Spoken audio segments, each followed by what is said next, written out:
Heute zeige ich euch, wie man die Messer benutzt. Hier habe ich bereits eine Perle gefertigt. Diese sollte so weit wieder abgekühlt sein, dass sie wieder fest ist.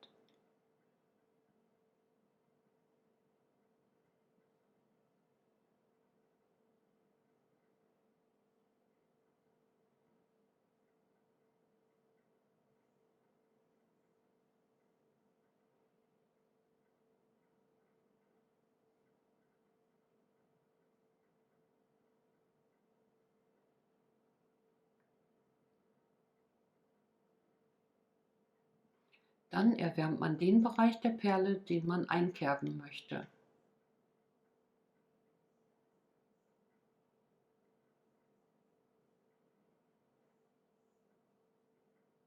Dieses wiederholt man mehrfach, bis die Perle rundherum mit gleichmäßigen Kerben versehen ist.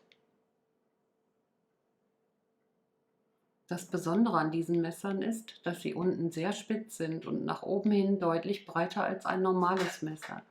Dadurch hat man keinen Schnitt, sondern eine winkelige Kerbe. Das wirkt viel plastischer.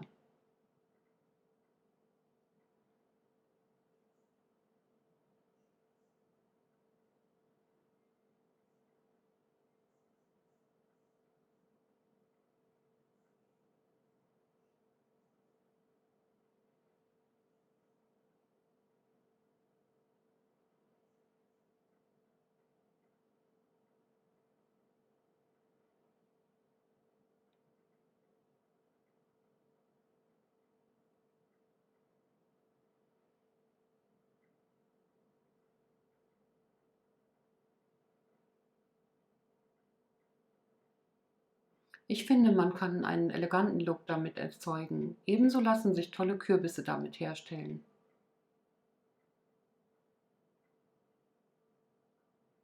Diese Messer gibt es in unterschiedlichen Ausführungen.